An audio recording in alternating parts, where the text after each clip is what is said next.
Bismillahirrahmanirrahim. Assalamualaikum warahmatullahi wabarakatuh.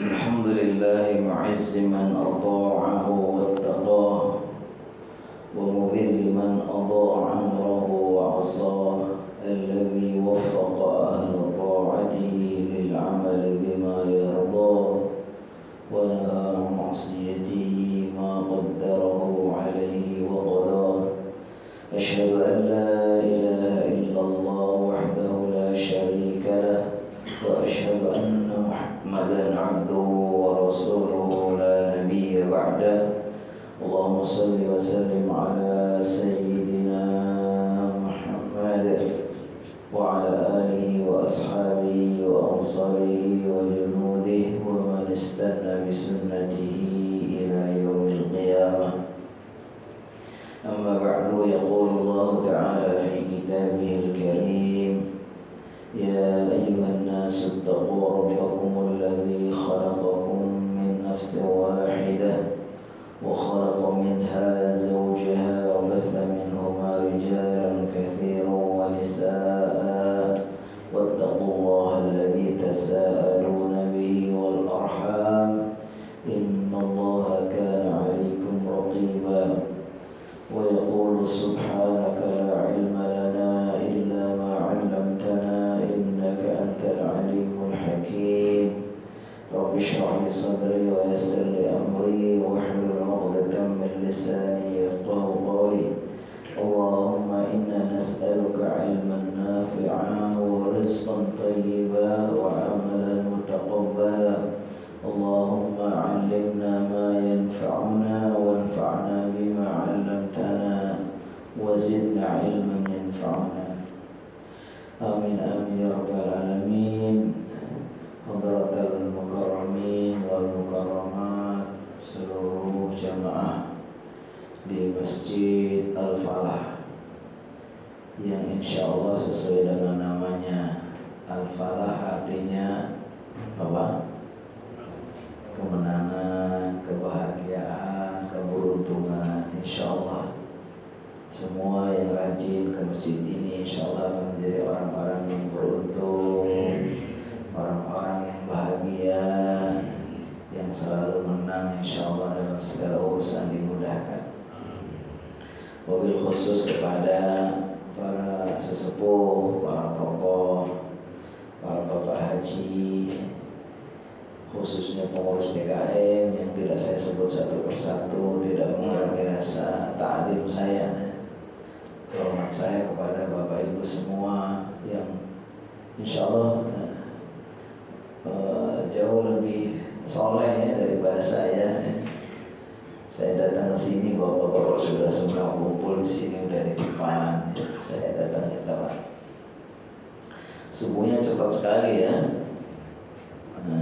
Insyaallah mudah-mudahan Allah senantiasa menjaga keistiqomahan kita sehingga sampai akhir hayat kita selalu dalam ketaatan kepada Allah Subhanahu wa taala. Orang-orang yang selama hidupnya selalu istiqomah menjalankan sesuatu amalan-amalan baik, maka insyaallah Allah akan matikan, Allah panggil dalam keadaan melakukan yang baik. Man 'asha 'ala syai'in mata 'alaihi. Man 'asha 'ala syai'in mata 'alaihi. Orang yang selama hidupnya selalu terus baik, insyaallah mati dalam keadaan baik. Wa man mata 'ala syai'in bu'itsa 'alaihi.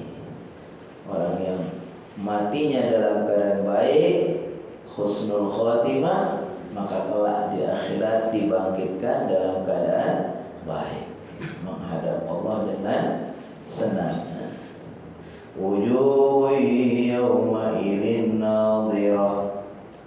Pada hari itu wajah-wajahnya itu berseri-seri senang, insyaallah.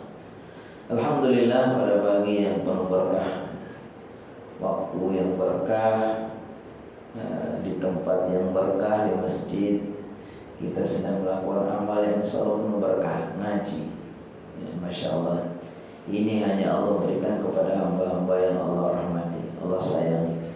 Orang mau di tengah gelap gulita dalam badan lelah penat, dengan mudahnya ketika Allah panggil hayya 'alas shalah, dia bangun.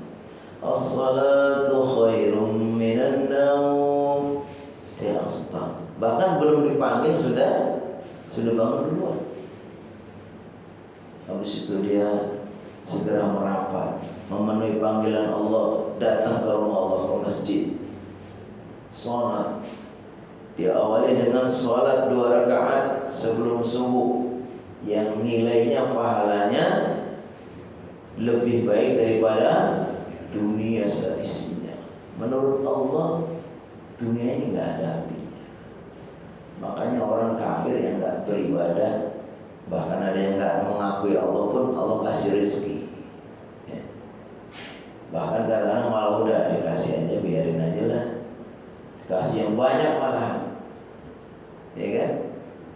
Itu tandanya bahwa di mata Allah, menurut Allah dunia nggak ada nilainya. Kalau Allah itu menganggap dunia ini berharga bagi Allah, ini orang-orang yang nggak mau beribadah nggak dikasih. Orang kafir nggak dikasih.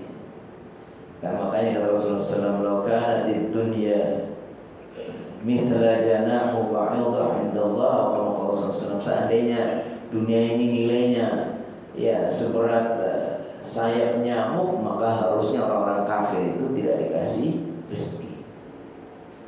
Tapi karena si Allah itu nggak ada nilainya, bahkan lebih bernilai sholat 2 rakaat sebelum subuh atau sholat sunnah fajar, ya makanya orang-orang yang menentang, yang durhaka, yang nggak mengakui pun, nggak mau pernah beribadah, nggak pernah sujud pun, Allah kasih ya. Jadi ukuran kecintaan Allah itu apabila seorang hamba Allah mudahkan untuk melakukan ketaatan, dimudahkan untuk ngaji, untuk sholat, untuk beribadah, itu tanda cinta Allah. Jadi nggak ada ukuran bahwa kecintaan Allah itu diukur dengan dimudahkannya harta, bukan. Makanya kata Allah, "Famma idza mabtalahu rabbuhu fa akramahu wa na'amah fa yaqulu rabbi akraman." Adapun ketika Allah memuliakan, dalam hal Allah mudahkan hartanya, urusannya, lalu dia mengatakan rabbi akraman, kalau gitu Allah cinta kepada aku. Wa amma idza mabtalahu faqadara alaihi rizqah fa yaqulu rabbi ahanan. Tapi ketika disempitkan rezekinya susah kelihatannya, lalu dia mengatakan, oh berarti kalau gitu Allah tidak sayang kepada aku. Maka Allah bantah, kalla, tidak seperti itu.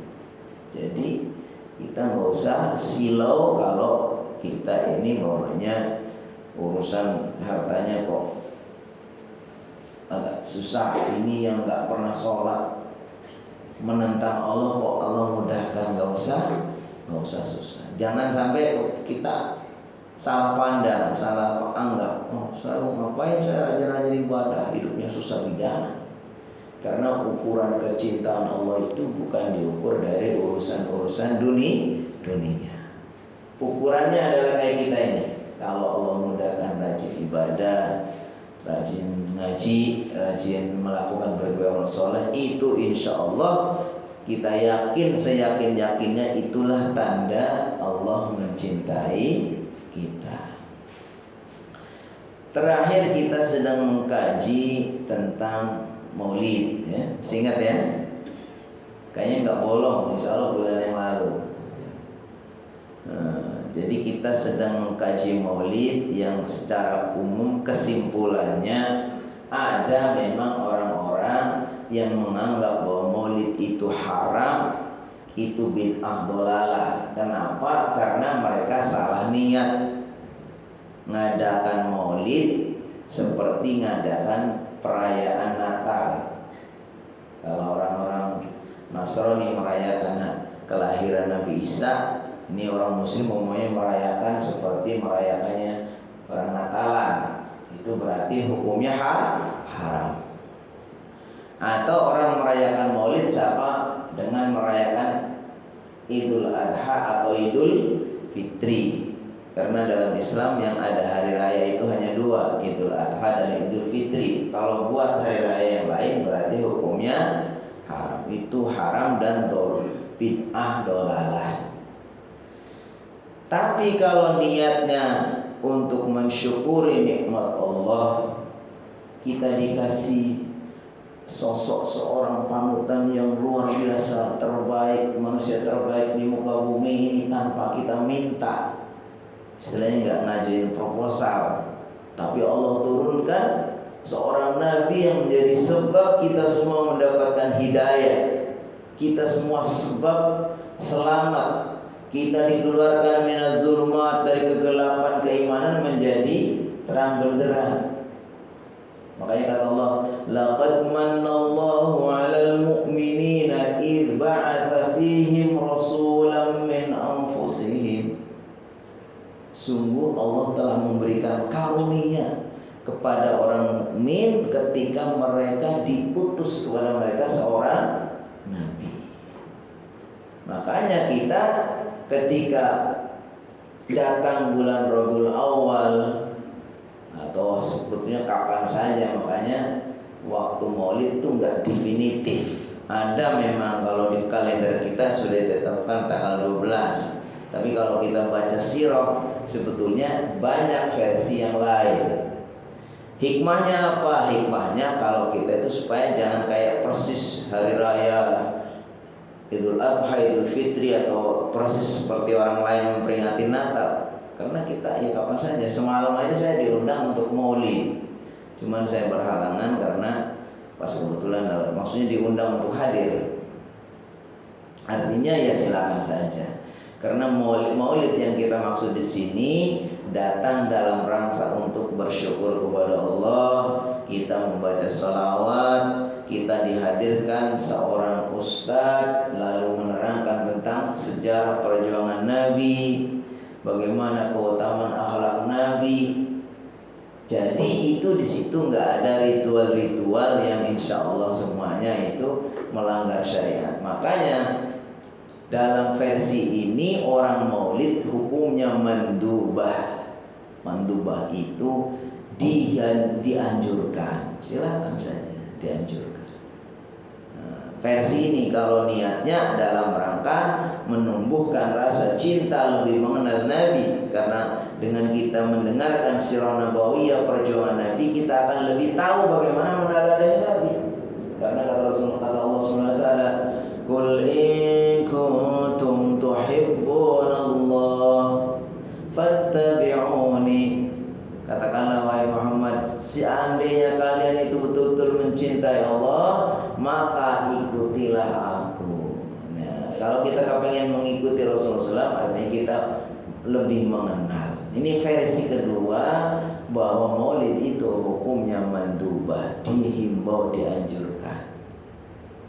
Yang ketiga, orang mengadakan Maulid dianggap sebagai suatu tradisi budaya saja, perkara mubah.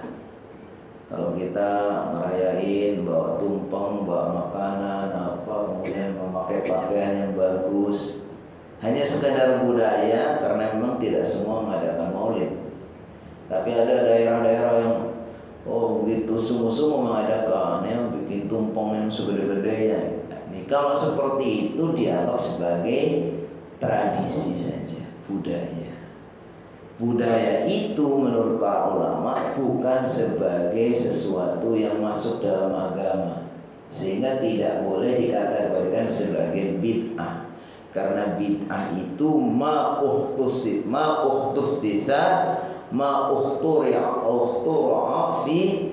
atau makhtara'a fid-din, hal-hal baru dalam agama. Jadi kalau ada sesuatu yang baru, yang urusan agama, urusan ibadah dan seterusnya, itu baru dianggap bid'ah. Kalau menganggap sebagai budaya, tradisi, itu dianggap sebagai sesuatu yang mubah. Ini kesimpulan dari para ulama yang khususnya yang setuju atau yang berpendapat bahwa boleh mengadakan maulid. Tapi kita maulid tetap maulid itu artinya apa? Waktu dan tempat lahirnya Nabi Muhammad. Kalau maulud itu adalah lahir bayi yang dilahirkan. Maulud. Jadi boleh mauludan, boleh maulidan istilahnya. Kalau maulid itu adalah waktu dan tempat, kalau maulud itu adalah bayi yang dilahirkan. Nah, itu sudah kita bahas. Supaya nyambung, makanya kita singgung dulu. Yang kedua, memang terjadi tadi beberapa perbedaan pendapat tentang pastinya waktu yang pasti tentang kelahiran Nabi. Walaupun kita sudah sepakati di negeri kita lihat kalendernya tanggal 12 apa? Rabiul Awal. Tapi sebetulnya kalau kita kaji lebih dalam di sirah-sirah para ahli itu ada yang berbeda pendapat, nggak semuanya tanggal 12. Makanya di situ terjadi ikhtilaf. Ikhtilaf itu kalau dalam bahasa Indonesia itu apa? Perbedaan, perlawanan atau ada perselisihan. Tapi perselisihan pendapat. Perselisihan pendapat di antara para ulama itu sesuatu yang biasa. Kita lihat mamanya imam mazhab yang 4 saja dalam beberapa hal menetapkan hukum terjadi perbedaan. Padahal mereka itu saling berguru, saling murid. Imam Malik muridnya Imam Hanafi, Imam Syafi'i muridnya Imam Malik, Imam Ahmad muridnya Imam Syafi'i, tapi dalam beberapa hal berbeda. Satu ulama dengan yang lain itu biasa berbeda. Karena mereka menganggap bahwa siapa yang berijtihad itu menyimpulkan satu ayat, satu hadis, lalu menetapkan satu hukum, berijtihad dengan sungguh-sungguh. Siapa yang berijtihad lalu ijtihadnya tepat, Allah berikan pahala 2. Kalau dia udah berijtihad lalu kurang tepat, Allah kasih pahala 1. Itu Rasulullah SAW mengatakan, "Man ijtahada fa asaba falahu ajran, wa in akhta'a falahu ajrun wahid." Atau qalahu Rasulullah SAW. Sehingga mereka ya biasa itu beda pendapat. Kalau di kalangan ulama ya biasa, pokoknya menulis satu karya tulis, satu kitab. Kemudian tulisan muncul baru, kitab yang lain membantah. Ini biasa. Itu namanya ikhtilaful ulama. Perbedaan pendapat di antara para ulama. Enggak ada heran, kita udah biasa. Yang kadang-kadang kita prihatin itu apa? Kita sendiri berikhtilaf tapi kita tidak punya ilmu.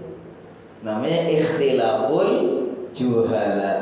Jadi ada ulama, orang-orang alim, ada juhala, orang-orang bodoh. Nah, kita kadang-kadang ribut tapi kita nggak punya dasar. Akhirnya apa? Nggak stabil jadi gitu. Tapi kalau mereka para ulama biasa saling menghormati apabila terjadi ikhtilaf.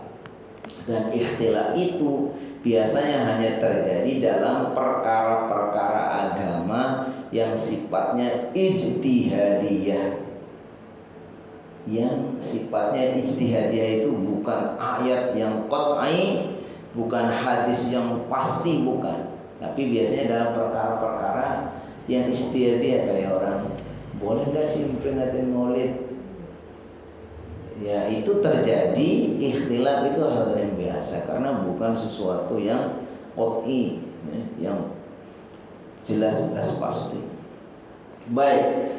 Nah, di antara yang tidak terjadi ikhtilaf, ini hikmah-hikmahnya adalah bahwa lahirnya Nabi Muhammad itu ayahnya sudah wafat. Ini sudah sepakat. Dikatakan wulida ba'da mauti walidihi, atau dalam bahasa Indonesianya dia itu lahir, Nabi Muhammad beliau lahir ketika gimana? Ayahnya sudah meninggal. Dalam bahasa Indonesia yatim. Tapi sebenarnya yatim itu bukan sekedar itu, lebih luas. Setiap anak yang wafat, yang ayahnya wafat dan dia belum balik itu dikatakan yatim. Jadi man faqada walidahu wa huwa shaghir. Anak yang kehilangan atau yang ditinggal ayahnya atau tinggal wafat ayahnya dan dia masih kecil. Yang dimaksud kecil adalah lam yablugh ila sinnil hilmi, yang belum sampai kepada tahun balik. Kalau di Indonesia kurang lebih kalau orang anak balik itu kalau laki-laki umur berapa? Kira-kira Bapak? Ya mungkin sekitar 12, 13 gitu ya. Jadi umur 10, umur 9 ayahnya meninggal itu juga sudah dianggap yatim. Dalam istilah syariah agama itu ada 3 istilah. Kalau di Indonesia itu mungkin 2 ya, ada yatim dan yatim piatu. Tapi kalau dalam istilah syariah itu ada 3. Yang pertama adalah yatim. Yatim itu adalah man faqada walidahu wa huwa shaghir. Orang yang ditinggal mati ayahnya dia masih kecil, yaitu belum balik. Ada namanya al-ajiyu. Al-ajiyu man faqada ummahu wa huwa shaghir. Orang atau anak yang ditinggal mati ibunya dia masih kecil. Jadi kalau nggak punya ibu namanya al-ajiyu dalam bahasa Arabnya. Tapi kalau ada orang kehilangan atau ditinggal wafat ayahnya dan ibunya disebut dengan latim. Lam to mim. Latim.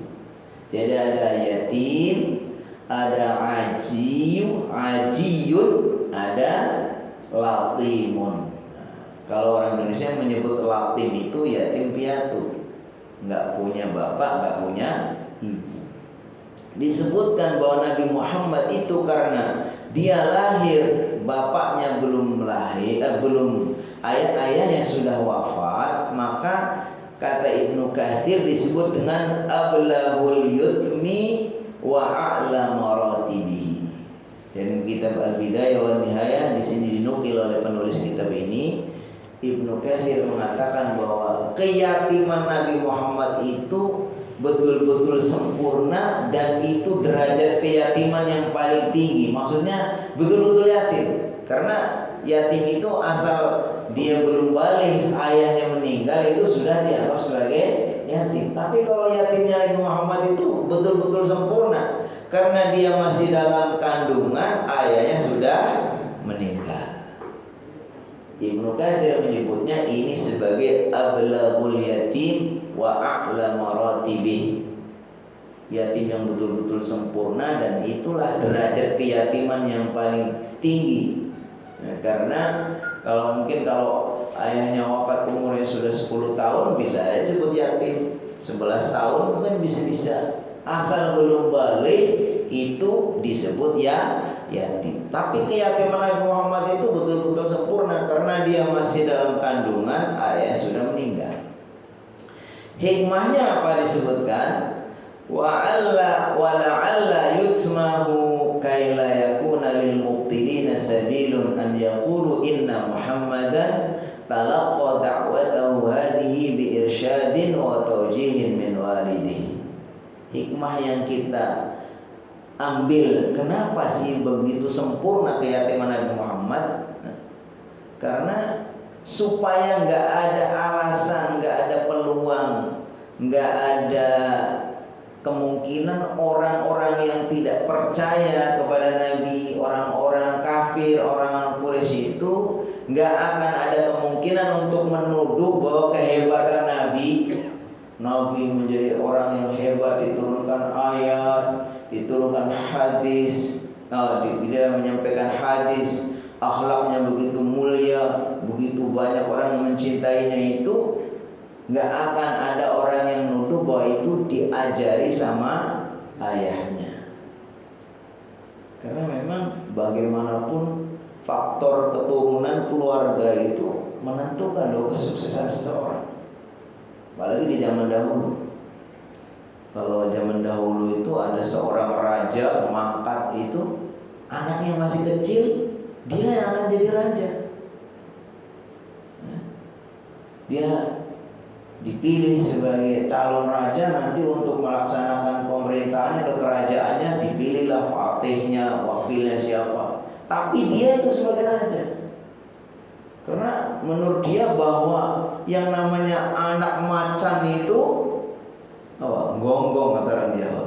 Anak macan itu pengaruh besar. Sehingga ketika Nabi Muhammad SAW dianggap bahwa itu ada ayahnya, ada ibunya, wah ya wajar saja loh, diajari sama bapaknya sama ibunya. Makanya Nabi Muhammad hebat. Tapi supaya nggak ada peluang tuduhan itu, Nabi Muhammad itu ayahnya wafat ketika dia masih dalam kandungan, nggak pernah ketemu, nggak terbayang, orang selintas pun nggak tahu. Baru setelah umur 6 tahun diajaklah Nabi Muhammad, umur 6 tahun masih kecil, diajak Habwa ke Madinah, diajak ziarah kubur, dikenalkan, nona ini bapakmu sama ibunya. Jadi betul-betul nggak pernah ketemu setelah 6 tahun pun ketemu hanya melihat makam, nggak ada alasan orang. Dan yatim ini disebutkan dalam Al-Quran, alam yajidaka yatiman fa'awa. Bukankah Allah mendapatimu wahai Muhammad dalam keadaan yatim, fa'awa, maka Allah melindungi. Jadi yatim Nabi Muhammad itu bukan suatu alasan kehinaan sehingga beliau merasa secara derajat itu startanya lebih rendah atau dianggap aib, bukan. Karena yatim ini memang kehendak Allah. Justru banyak orang-orang yang sukses karena yatim. Ada satu penelitian bahwa kenapa sih banyak anak-anak yatim yang kemudian sukses. Di antara faktornya apa? Karena dia itu sudah biasa mandiri dari kecil. Memang kadang-kadang ada juga sih, kalau anak yatim itu suka ada juga yang Allah uji agak susah nih, karena mungkin gak ada yang didik, yang suka rewel. Tapi itu ujian bagi kita. Nah, intinya bahwa keyatiman ini tidak menjadi alasan bahwa ini bahwa rendah, bukan. Justru yatim ini banyak, Allah SWT itu menakdirkan orang-orang yatim ini banyak yang sukses. Kenapa? Karena dia sudah dari kecil sudah biasa prihatin. Nabi Muhammad itu lahir udah gak punya ayah, ikut mungkin dapatkan ibunya sampai umur 6 tahun. Setelah itu ikut kakeknya Abdul Muttalib. Abdul Muttalib tentu sayang sekali sama cucunya. Kadang-kadang namanya kakek itu, kata orang yang sudah pernah punya cucu itu lebih sayang kepada cucu daripada ke anak-anak. Tapi Nabi Muhammad walaupun begitu disayangi sama kakeknya, dia merasa bahwa ini bukan ayah, merasa bahwa ini kan saya bukan ayah kandung saya. Nah, sehingga merasa bahwa dia itu nggak punya ayah, merasa numpang di rumah kakeknya itu. Itulah yang menjadikan dia itu prihatin. Begitu nanti umur 8 tahun kakeknya meninggal, ikut sama siapa? Ikut sama pamannya Abdul Muttalib. Abdul Muttalib seorang tokoh, anaknya banyak, rezekinya mungkin juga bukan orang yang mewah banget. Sehingga Nabi Muhammad ikut kepada pamannya itu, ya merasa dia numpang, biasa prihatin. Walaupun pamannya itu enggak membeda-bedakan, bahkan disebutkan bahwa pamannya itu lebih sayang kepada Muhammad daripada anak-anak sendiri. Artinya menunjukkan rasa sayang, rasa cintanya itu kepada Nabi. Tapi Nabi Muhammad tetap saja merasa bagaimanapun itu bukan ayah saya. merasa itu dia numpang. Sehingga Nabi Muhammad kadang-kadang merasa ngalah, udahlah biar anak-anaknya dulu. Tapi Abu Thalib ini hebat sekali. Dia mungkin mengatakan kepada anak-anaknya, nah kamu ngalah lah.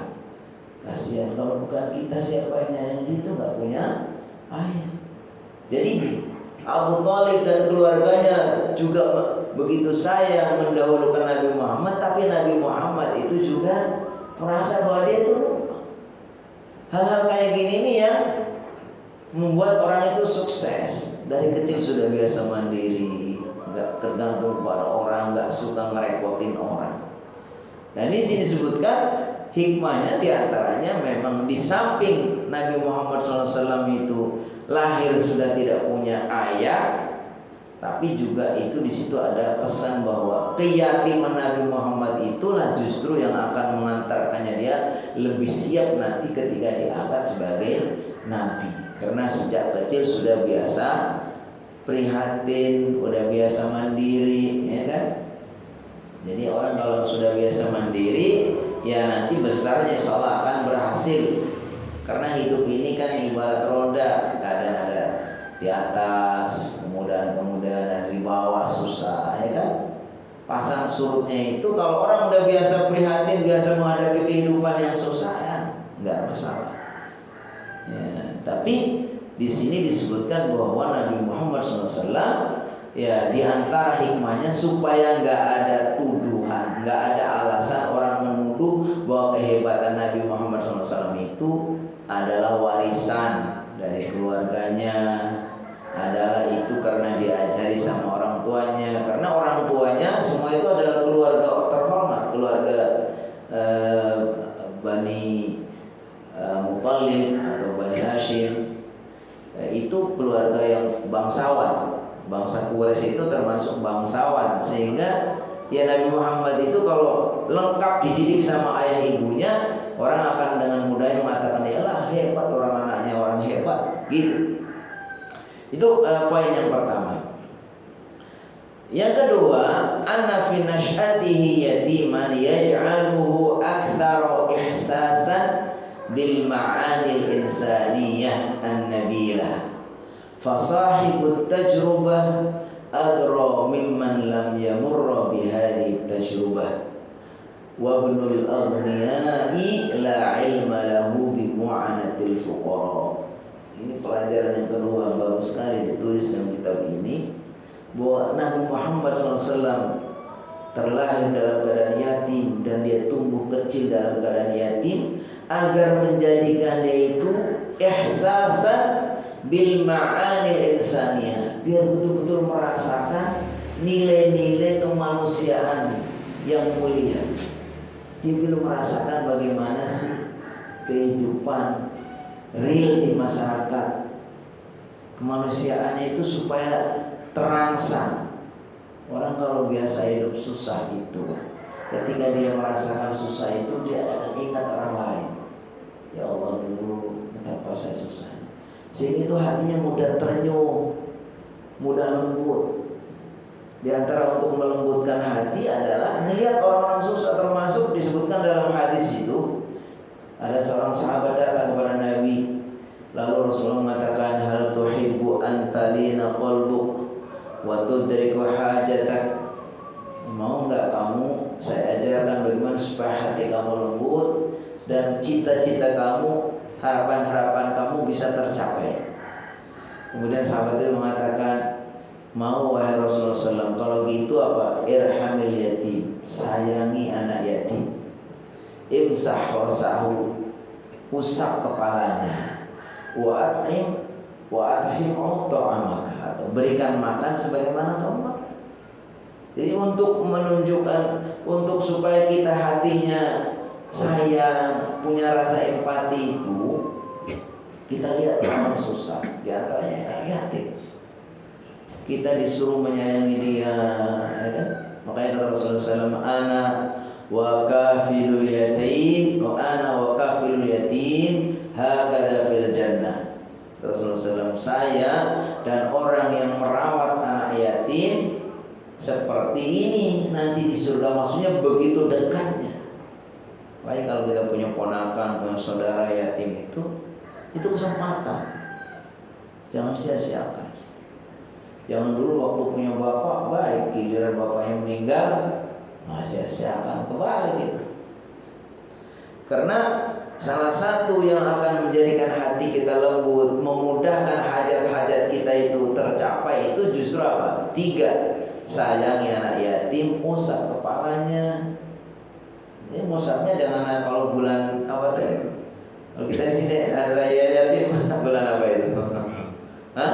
Muharram. Jangan hanya itu, setiap saat kita ada kesempatan. Sayangi dia, usap kepalanya, beri makan sebagaimana kita makan. Kasih makan. Itu insya Allah kata Allah, maka Allah akan menjadikan hati kamu lembut. Kemudian hajat kamu akan mudah tercapai. Itu membawa keberkahan.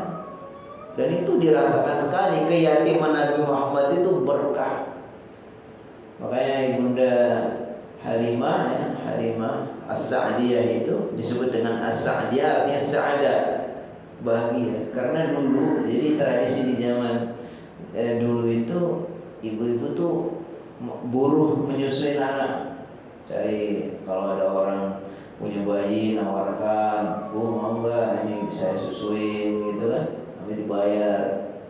Sekaligus sebagai cara untuk cari nafkah mereka, tapi juga menjadi tradisi karena orang-orang kota juga ingin supaya anaknya itu bisa terawat dengan baik, jauh dari budaya yang tidak baik itu kan. Nah, ketika Halimah Sa'diyah mendapatkan Nabi itu, masya Allah, yatim. Ini kalau secara ekonomis tuh nggak menguntungkan, bapaknya nggak ada gitu. Mungkin yang lain-lain tuh nggak mau ngambil, nggak usah lah, yatim nanti nggak dibayar gitu ya. Tapi begitulah Nabi Muhammad berkahnya. Begitu Ibunda Halimah Sa'diyah mengambilnya sebagai anak susuannya, berkah. Ternak-ternak dia yang dulunya kurus-kurus jadi gemuk, rezeki dia gampang. Itu namanya apa? Diberkahi. Jadi kita yakinlah kalau kita dengan ikhlas ya, dengan sungguh-sungguh niat mencari ridha Allah, yang menyayangi yatim, maka Allah akan berikan keberkahan. Ini sudah dicontohkan oleh Abu Thalib. Abu Thalib begitu sayang kepada Muhammad melebihi sayang kepada anak sendiri. Mungkin dia pesan, "Nak, udahlah. Kalau bukan kita siapa ya? Dia untuk dia aja. Kalau mungkin ada jatah makan yang cukup untuk satu orang, dialah mungkin prioritasnya." Tapi dia sendiri itu tidak mau merayakan. Jadi di sini sebutkan bahwa di antara hikmahnya supaya dia betul-betul merasakan bagaimana makna-makna kemanusiaan yang mulia. Fasahibut tajrubah adra mimman lam yura bihadhihi tajrubah. Orang yang merasakan langsung bagaimana jeripayanya kehidupan, makna-makna kehidupan ini akan lebih tahu daripada orang yang tidak pernah merasakan. Di sini disebutkan bahwa anak-anak orang kaya itu tidak bisa merasakan bagaimana apa yang dirasakan oleh orang-orang miskin. Makanya kata Ibnu Qayyim, kalau tidak salah kata Ibnu Qayyim, orang kalau kepengen tahu hakikat sesuatu itu, dia harus pernah merasakan sebaliknya. Kalau orang kepengen merasakan nikmatnya sehat itu, kalau dia pernah merasakan sakit. Kalau nggak pernah merasakan sakit, ya biasa-biasa aja. Kita tiap hari sehat, udah bertahun-tahun nggak pernah sakit. Begitu kita sakit gigi, ternyata begitu nikmat sehat itu. Orang berani bayar mahal, mengeluarkan apa yang dia punya asalkan dia itu sehat, selamat, ya kan? Maka jangan salahkan itu orang berobat dia berani sampai ke luar negeri ngeluarin ini karena kan sehat tuh mahal. Tapi kalau nggak pernah sakit, biasa-biasa aja. Makanya kata pepatah, as-sihhatu tajun lil asihha la ya'rifu illa al-mardha.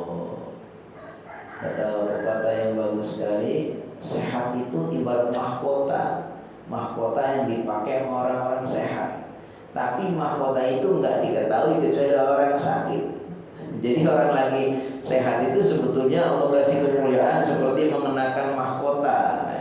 Tapi dia nggak tahu kalau dia itu sedang pakai mahkota. Taunya kalau orang itu sudah sakit. Oh, ternyata saya nggak punya mahkota ya. Nah, ini disebutkan bahwa Nabi Muhammad itu kenapa dia lahir dalam keadaan yatim, hidupnya prihatin, supaya dia betul-betul merasakan bagaimana ya realnya kehidupan di masyarakat, khususnya masyarakat mungkin masyarakat biasa gitu ya, bukan bangsawan. Saya dulu ngajar di sebuah lembaga yang bagus ya, di sekolah yang orang menyebutnya bagus karena fasilitasnya bagus, bayarnya mahal. Saya salah satu guru di situ. Untuk para gurunya sebetulnya ada kesempatan untuk apa? Untuk bisa menyekolahkan anak-anaknya di situ dengan biaya yang khusus, termasuk potongannya lumayan besar, bayar SPP-nya yang sekian, uang masuknya juga hanya bayar sekian kalau dia adalah seorang pegawai atau seorang guru di lembaga itu. Saya punya anak 4. Waktu itu masih di awal-awal. Saya berpikir, kalau anak saya masuk sini mungkin saya bisa lebih mudah bayarnya. Tapi saya melihat kayaknya anak saya nggak sekelas itu. Ini banyaknya anak-anak orang kaya yang uang jajannya banyak, gaya hidupnya ya namanya orang kaya. Anak saya dulu ya namanya saya juga tinggalnya masih ngontrak ya kan, masih sangat bersahaja. Jadi saya putuskan walaupun dapat kesempatan itu, anak saya masuknya apa? Sekolah MI, masuk sekolah MI. Ada yang masuk SD negeri, ada yang masuk MI. Bagaimana? Ya memang kadang-kadang di sekolah-sekolah yang seperti itu, di masyarakat yang ini kadang-kadang memang suasananya kurang kondusif, omongan-omongannya kadang begitu. Tapi saya ingin mereka itu biar tahu bagaimana sih di masyarakat yang real, di masyarakat yang mohon maaf yang biasa-biasa lah kayak gitu. Karena kalau di kalangan orang-orang tertentu kan wah jajannya banyak, sebenarnya saya malah khawatir nggak merasa. Maka di antara upaya kita itu untuk menguatkan di rumah kita kuatkan pendidikannya itu supaya imunitas ketika di masyarakat, walaupun mungkin pergaulannya dengan kata-kata yang kadang kurang bagus juga, ya tapi kita bentengi atau kita kuatkan di rumah.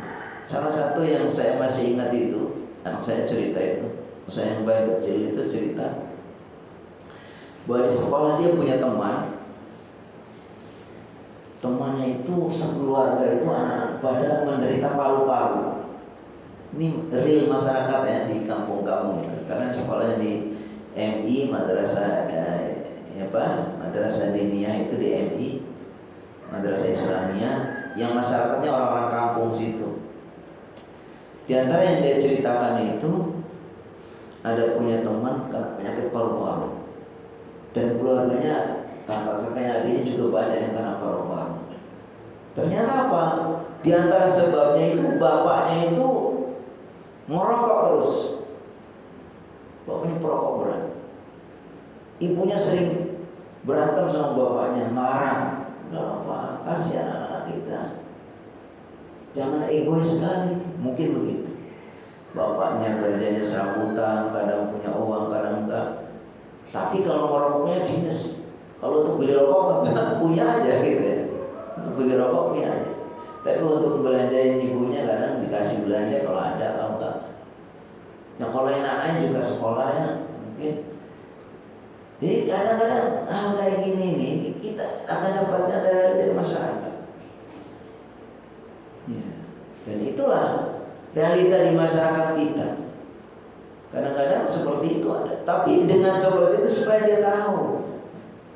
Karena memang ada juga pengaruh dari rokok ini kepada anaknya itu mungkin orang tuanya nggak berpendidikan yang cukup, ya nggak tahu aja, hanya egois mengikuti keinginan sendiri. Padahal perokok pasif itu lebih berbahaya. Orang yang tidak siap untuk menghirup udara rokok, tapi terpaksa tiap hari dia harus menghirup rokok ayahnya. Akhirnya dia kepada kena paru-paru. Udah pada sakit begitu, bapaknya nggak mau berhenti karena udah terlanjur kecantum.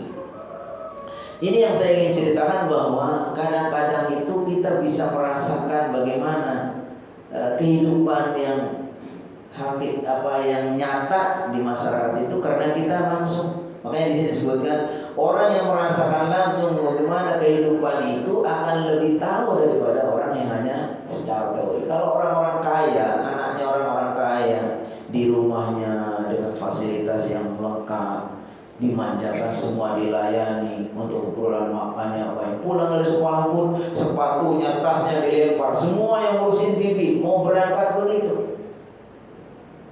Seperti ini bagaimana nanti akan bisa mandiri? Walaupun kita dikasih rezeki yang cukup, kita bisa memberi fasilitas yang bagus, jangan semua yang diminta sama anak itu kita turutin, jangan dimanja. Kalau bisa, ya mereka biarin saja. Walaupun kita punya bibi, punya pembantu ini, jangan semuanya. Kita ajarin anak kita supaya mandiri, ya kan? Karena kalau kayak gitu nanti, ya kan, saya kan kebetulan juga ngajar di pesantren. Banyak kasusnya anak-anak yang nggak betah di pesantren. Kenapa? Karena waktu di rumah itu semua serba dilayani sama pembantu, sama ibu. Akhirnya dia masuk pesantren, semua harus mandiri, itu nggak betah, nggak siap. Karena semua selama kalau pulang langsung apa-apa. Akhirnya kalau di pesantren akhirnya apa? Nggak betah. Itu sebenarnya kita kehidupan juga begitu. Nabi Muhammad SAW itu dilahirkan dalam keadaan yatim, prihatin, supaya dia itu lebih siap bagaimana ketika nanti sudah mendapatkan mendapatkan misi besar sebagai seorang nabi yang akan menghadapi perjuangan yang begitu berat, ya kan? Karena akan dimusuhi sama kaumnya, akan melakukan berbagai macam tantangan atau menghadapi berbagai macam tantangan. Jadi sini sebutkan orang yang merasakan langsung bagaimana derita dalam kehidupan ini kan lebih paham. Kalau kata Ibnu Qayyim, kalau kita ingin tahu hakikat sesuatu, maka tunjukkan sebaliknya. Kenapa kita bisa menghargai uang sedikit demi sedikit? Karena kita merasakan betapa susahnya mengumpulkan rupiah demi rupiah. Tapi kalau anaknya orang kaya, minta apa yang dikasih, akhirnya dia nggak merasa kurang bernilai. Makanya orang yang sukses dulu berangkat dari yang prihatin dari nol itu berbeda dengan orang sukses yang warisan. Beda. Ini yang poin kedua. Mungkin 3 poin aja kali ya. Satu lagi, nash'atur Rasul SAW fi tufulatihi al-mubakkirah ma'a ummihi lam takun min babis sadafah wal ittifaq. Faqad wajadna qabla Rasul ghayra qalilin min al-anbiya ahdun bihim ila ummahatihim. Alaysa fi hadha isyaratun ila ahammiyatil ummi wa 'azimi dawriha fi takwini wa tarbiyatil ajyali. Nabi Muhammad SAW walaupun memang tidak lama waktunya, beliau hanya mendapatkan ibunya sampai 6 tahun, umur 6 tahun. Tapi di sini disebutkan ini menunjukkan bahwa hidupnya ibunya yang sampai 6 tahun itu bukan kebetulan, tapi itu memang karunia Allah, sekian dari Allah SWT. Kenapa? Karena bagaimanapun ibu itu penting, ya. Lebih penting daripada ayah dalam hal terkait dengan memprioritaskan. Makanya ada seorang sahabat datang kepada Rasulullah SAW, ya Rasulullah, man ahabbun nasi bi husni suhbati. Ya Rasulullah, siapakah orang yang paling berhak dulu untuk saya muliakan, saya perlakukan dengan sebaik-baiknya? Siapa? Kata Rasulullah SAW, ummuka, ibumu. Kemudian dia tanya lagi, thumma man? Kemudian siapa lagi ya Rasulullah SAW? Ummuka, ibumu. Thumma man? Siapa lagi ya Rasulullah SAW? Ummuka, ibumu. Baru kemudian yang keempatnya abuka. Yang keempat kalau menyebutkan bapak. Jadi ibu, bapak. Jadi ibunya 3, bapaknya 1, ya kan? Ibunya 3, bapaknya 1. Kata anaknya, "Bu, kita kok nggak seperti hadis?" Kalau hadis kan ibu, bapak, bapak 1. Kita kok cuma ibu 1, bapak 1. Oh ya kalau gitu ya udah kan. Nah, maksudnya apa? Anak kecil nggak paham. Maksudnya bapaknya kok istrinya hanya 1. Padahal yang dimaksud bukan itu. Kita memuliakannya itu 3 kali lipat daripada bapak. Termasuk dalam dunia pendidikan pun, pengaruh kesuksesan anak itu jauh lebih dominan daripada ibu, itu lebih dominan daripada bapak. Jadi mohon maaf ya, jangan merasa tersinggung kita ya kan. Jangan merasa tersinggung kita tidak penting. Tapi memang ketika kita mendapatkan seorang ibu yang baik, yang pintar mendidik, itu peluang untuk suksesnya itu lebih besar. Kenapa ya? Termasuk intensitas kehadiran ibu di anak-anak kan lebih banyak. Kalau kita kan ke kantor, kadang-kadang apalagi kalau tugas keluar kota ya Pak Haji, pulangnya sebulan sekali, ada yang seminggu sekali. Tapi kalau ibu, makanya ya ini penting sekali. Nabi Muhammad SAW pun walaupun beliau yatim piatu pada akhirnya, tapi pernah merasakan didikan ibu minimal sampai umur 6 tahun. Ini disebutkan bahwa begitulah Allah SWT menggambarkan bahwa kesuksesan anak itu sangat penting ya, atau kadang-kadang sangat bahwa kesuksesan anak itu ditentukan sekali oleh kehadiran ibu. Seperti di sini disebutkan, di zaman dahulu pun para nabi terdahulu sebelum Nabi Muhammad pun begitu pentingnya peranan ibu. Contoh pokoknya Nabi Ismail di sini disebutkan. Nabi Ismail ketika masih kecil dibawa merantau ya kan. Nabi Ibrahim diperintahkan untuk membawa Nabi Ismail dan Siti Hajar ke sebuah tempat. Katakan, "Inni askantu min dzurriyyati biwadin ghairi dzi zar'in 'inda baitikal muharram." Saya tempatkan sebagian keturunan saya di satu lembah yang tidak ada, lembah gersang yang tidak ada apa-apa, di dekat rumahmu, yaitu di dekat Baitullah. Rabbana liyuqimus shalah, agar mereka mau mendirikan salat, dan seterusnya. Nabi Ibrahim diperintahkan untuk menempatkan istrinya dan anaknya Ismail. Habis itu Nabi Ibrahim pergi. Datang lagi sudah gede. Jadi yang mendidik siapa? Ibunya. Itu juga nabi-nabi lain. Kalau kita membaca kisah Nabi Imam Syafi'i.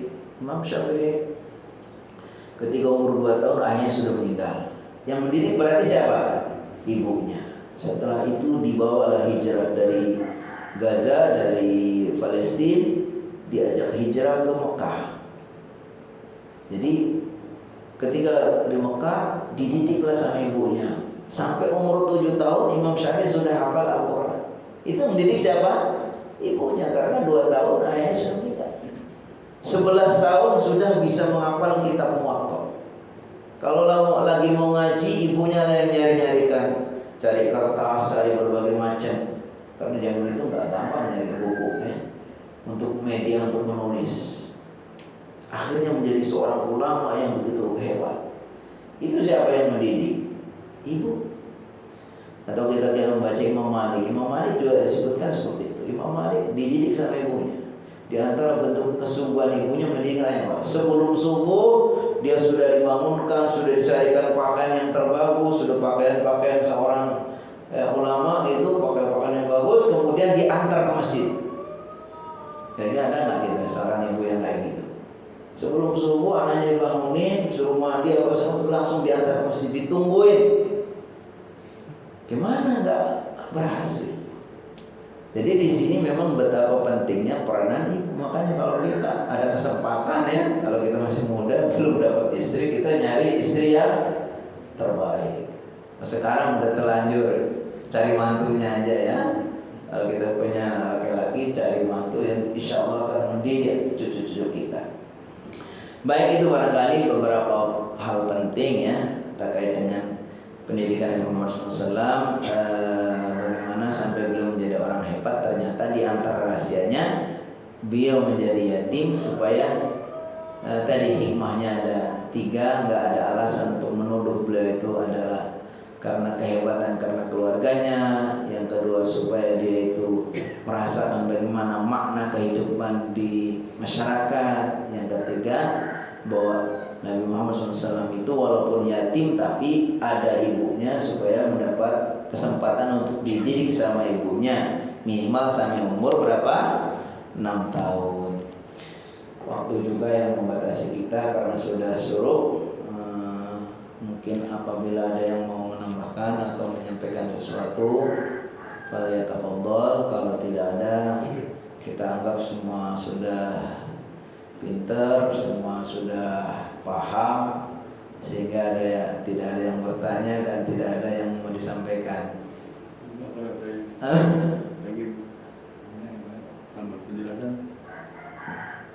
Cukup? Cukup semua? Pintar semua? Paham tuh semua?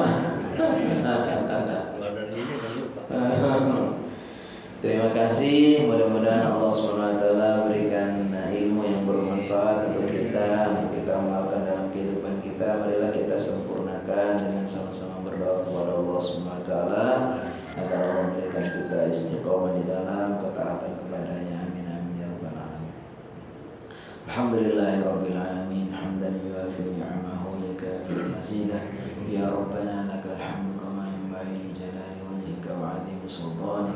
Allahumma salli wa sallim wa barik wa an'im ala sayyidina Muhammad wa ala alihi wa sahbihi ajma'in. Allahumma ighfir lana dhunubana wa liwalidina warhamna warhamhum kama rabbana shighara. Allahumma ighfir lil mu'minina wal mu'minat wal muslimin wal muslimat al ahya'i minhum wal amwat. Allahumma ij'al jam'ana hadha jam'an marhuma wa tafarraqana min ba'di tafarraqan ma'suma.